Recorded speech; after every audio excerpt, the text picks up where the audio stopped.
If you are not reading Star Wars, you are missing out. And let me make that very clear. If you are not reading Star Wars, you are missing out.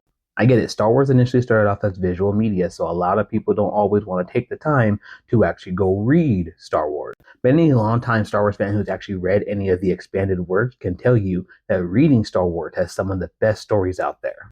Or in this case, it can fill in some of the holes left by the visual media.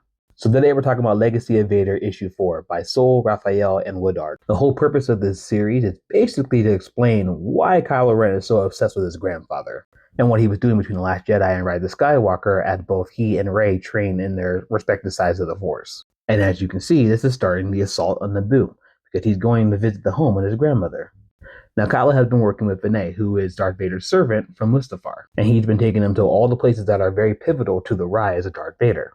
They've already been to Tatooine to help Kylo understand his grandfather's deep hatred for sand. Oh, and of course, slavery. Now they're on Naboo, and Vinay is telling him the reason why this place is so important is not because it was a source of pain, but because this is where Vader fell in love.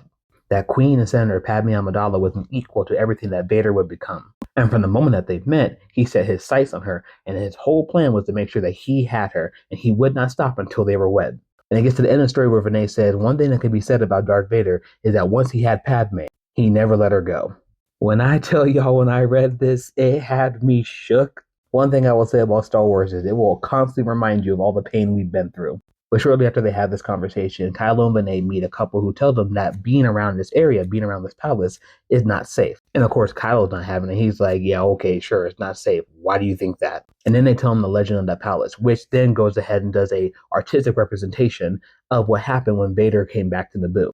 This is, of course, referencing the Darth Vader comic and the storyline Dark Heart of the Sith. And it's really cool to see this artistic representation of that storyline where they have it now as legend of this demonic force just coming to Naboo and bleeding from the mouth, just destroying everything that their queen once stood for. So again, I say, if you're not reading Star Wars, you are missing out.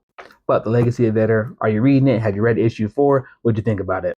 But as always, I'm an upcoming author. Thank y'all for getting caught up in my favorite media. Guys saying the same. I will catch y'all later. Love y'all. Peace.